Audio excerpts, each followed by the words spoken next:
చేయలేదు. ఇవాళ నేను ఒక మాట ఈ వేదిక మీద నుంచి తెలంగాణ 4 కోట్ల ప్రజలకు నేను ఒక మాట చెప్పదలుచుకున్న మీడియా మిత్రుల ద్వారా. రెఫరెండం 90 రోజులు రేపటికి అవుతుంది. ఎన్నికల్లో ఇచ్చిన మాట ప్రకారం ఆడబిడ్డల కార్టీసీ బస్సు ఉచితం ఇచ్చినాం. రాజీవ్ ఆరోగ్యశ్రీలో 10 లక్షల రూపాయలు పేదల వైద్యానికి ఇచ్చినాం. మొన్న గృహలక్ష్మి పేరు మీద ఈరోజు ప్రతి ఇంటికి 200 యూనిట్లు ఉచిత విద్యుత్ ఇచ్చినాం. ప్రతి ఆడబిడ్డలకు కట్టెల పొయ్యి నుంచి విముక్తి కలిగించి ఆనాడు సోనియమ్మ దీపం పథకం తెచ్చి గ్యాస్ పొయ్యి సిలిండర్ ఇచ్చి 400కి సిలిండర్ ఇస్తే కేడీ మోడీ కలిసి 1200 చేసిరు. ఎన్నికలప్పుడు ఆడబిడ్డల కష్టాలు తీర్చడానికి 500 రూపాయలకే సిలిండర్ ఇస్తామని చెప్పినాం, ఇచ్చి చూపించినాం. తొందరలోనే పేదవాడికి సొంతింటి కళ నెరవేరడానికి ఇందిరమ్మ ఇండ్లు ఈ నెల 11 తారీఖు నాడు ప్రారంభించబోతున్నాం. ప్రతి నియోజకవర్గంలో పేదవాడికి ఇల్లు ఇవ్వడానికి 3500 ఇల్లు ప్రతి నియోజకవర్గంలో ఆల్రెడీ మంజూరు చేసినాం. పేదలకు ఇల్లు ఇవ్వబోతున్నాం.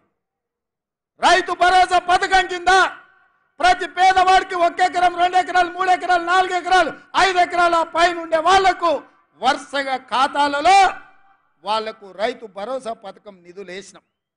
ప్రభుత్వ ఉద్యోగులకు, కాంట్రాక్ట్ ఉద్యోగులకు, అవుట్ సోర్సింగ్ ఉద్యోగులకు జీతం ఎప్పుడొస్తుందో తెలియదు, ఇల్లు ఎట్లా గడవాలనో తోయదు. అట్లాంటి పరిస్థితిలో ప్రతి నెల 1వ తారీఖు నాడు ప్రభుత్వ ఉద్యోగులకు, పెన్షన్దారులకు 1వ తారీఖు నాడు జీత భత్యాలు ఇచ్చి వాళ్ళు కూడా మన వాళ్ళే, మన కుటుంబ సభ్యులే అని చెప్పి ఇవాళ వాళ్ళు జీత భత్యాలు ఇచ్చినాం. మహాలక్ష్మి గ్రూపులు ఎక్కడికి పోయినా మా ఆడబిడ్డల్ని కలిసి సంఘాలను బలోపేతం చేయడానికని బ్యాంక్ లింకేజ్ ద్వారా వాళ్లకు నిధులు ఇచ్చే ప్రయత్నం చేస్తున్నాం.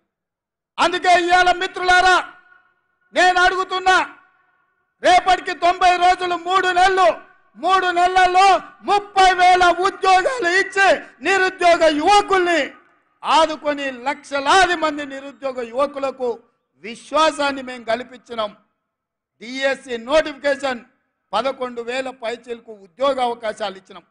తండాలలో, గూడాలలో, మారుమూల పల్లెల్లో పేదలకు విద్యను అందించడానికి, పాఠశాలలు తెరవడానికి, టీచర్ల నియామకానికి తెరలేపినాం.